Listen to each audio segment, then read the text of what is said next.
সমস্ত ইতিমধ্যে উপস্থিত হয়েছেন। আপনারা হুলস্থুল্লাহ করে দয়া করে সবাই আপনারা আপনাদের জায়গায় বসেন। আপনারা প্রত্যেকের জায়গায় বসেন। আমাদের জনগণ জনতা অভিভাবক সাহেব উনি আপনাদের সবাইকে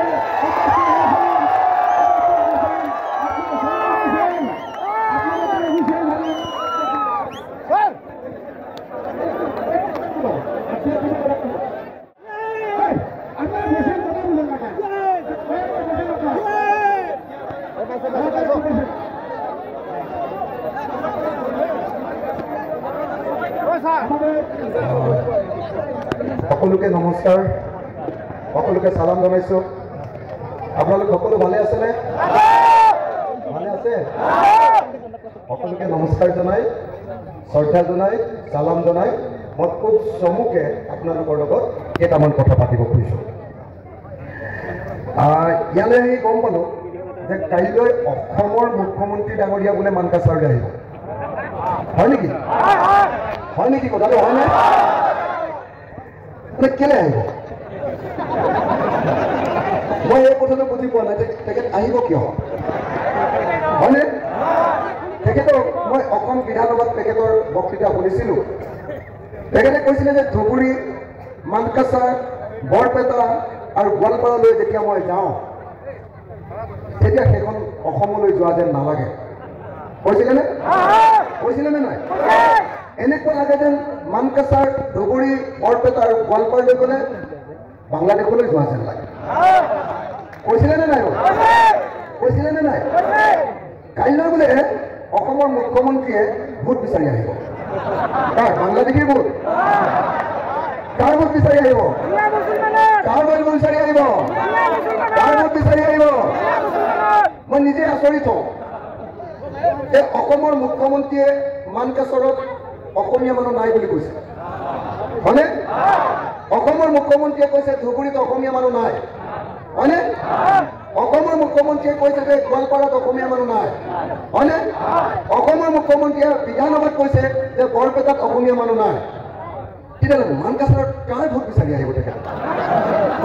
হয়নে নহয়?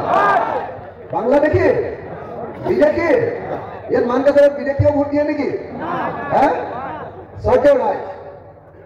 আপোনালোকে নিজে ভাবি চাওক যে এজন মুখ্যমন্ত্ৰীয়ে যেতিয়া এটা অঞ্চলৰ বিষয়ে এনেকৈ কয় যে ধুবুৰীত ধুবুৰীলৈ গ'লে মোৰ অসমলৈ যোৱা যেন নালাগে, ধুবুৰীলৈ গ'লে মোৰ এনেকুৱা লাগে যে মই বাংলাদেশলৈ গৈছোঁ। ধুবুৰীত কেৱল বাংলাদেশী লোকে বসবাস কৰে, হাতচিঙি মাৰি, হয়নে? এই অঞ্চলবিলাকত বাংলাদেশী লোকে বসবাস কৰে।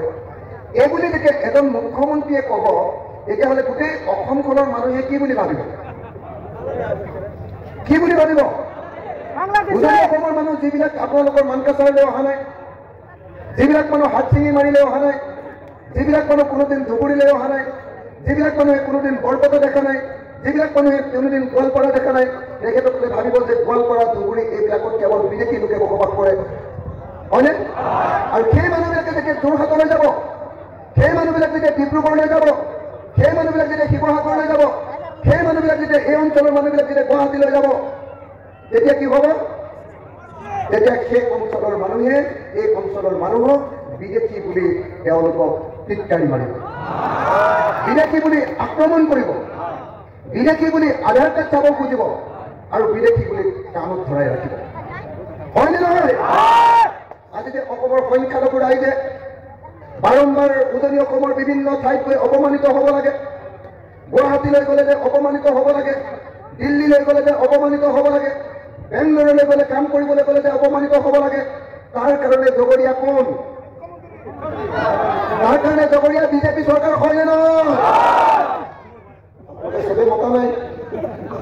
তাৰ কাৰণে জগৰীয়া কোন? তাৰ কাৰণে জগৰীয়া কোন? তাৰ কাৰণে জগৰীয়া কোন? আপোনালোকৰ মানকাছাৰততো কোনো অসমীয়া মানুহে নাই বুলি কৈছে, আপোনালোকৰ মানকাছাৰততো কেৱল বিদেশী লোকে আছে বুলি কৈছে, বাংলাদেশী লোকে আছে বুলি কৈছে। হয়নে নহয়? হয়নে নহয়? হয়নে নহয়? তাৰপাছত অসমৰ মুখ্যমন্ত্ৰীয়ে তেতিয়াহ'লে কাইলৈ কাৰ ওচৰত ভোট বিচাৰি আহিব? মইতো ভাবো যে কাইলৈ মানকাছাৰত ভোট দিয়াৰ দৰকাৰ নাই। কংগ্ৰেছক ভোট দিলেও পাব, ৰাইজৰ দলক ভোট দিলেও পাব, অন্য দলক ভোট দিলেও পাব, আপোনালোকে তাৰ কাৰণে মামাৰ বৰশীত টোপ লোৱাৰ দৰকাৰ দেই হয়নে একদম কথাটো ধৰিব পাৰিছে মই আপোনালোকক বিনম্ৰভাৱে অনুৰোধ জনাইছোঁ আৰু যদি আপোনালোকে বেয়া নাপায় আমি সকলোৱে থিয় হৈ এটা শপত ল'ম নেকি কাম নেকি যদি বেয়া নাপায় সকলোৱে ভিডিঅ' ভাবি সকলোৱে হাতখন দুইখন হাত ওপৰলৈ তুলিব এইটো কৰি মানে চাৰেণ্ডাৰ কৰা এনেকে হাতৰ মুঠিটো টান কৰক হাতৰ মুঠিটো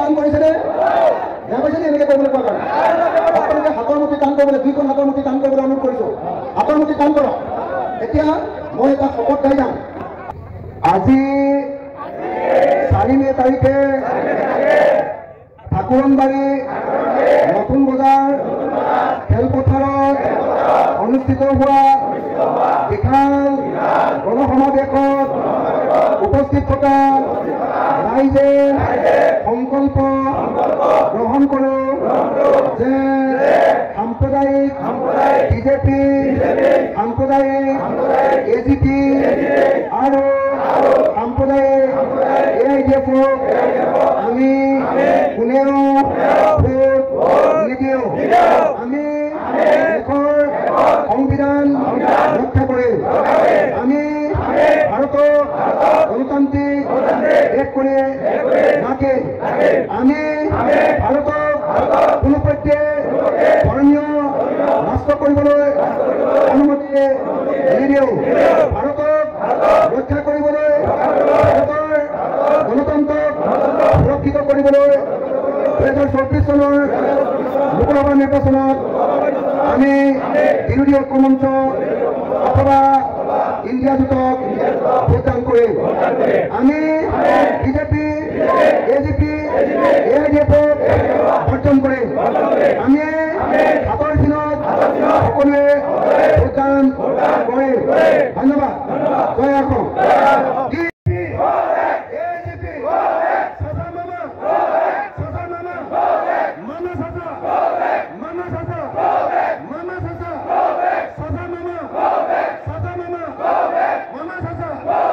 ধন্যবাদ জয় অসম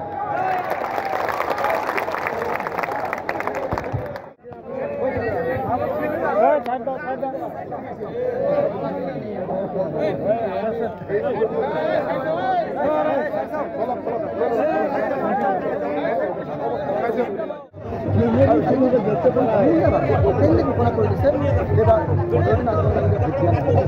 এইবাৰ অসম গণ পৰিষদ বিজেপিৰ অসম গণ পৰিষদ ভোটদান কৰা নহ'ব এইবাৰ ভাৰতৰ সংবিধান ৰক্ষা কৰিব ভাৰতৰ গণতন্ত্ৰ ৰক্ষা কৰিবৰ কাৰণে এইবাৰ বিৰোধী ঐক্য মঞ্চ বা ইণ্ডিয়া জোটক ভোটদান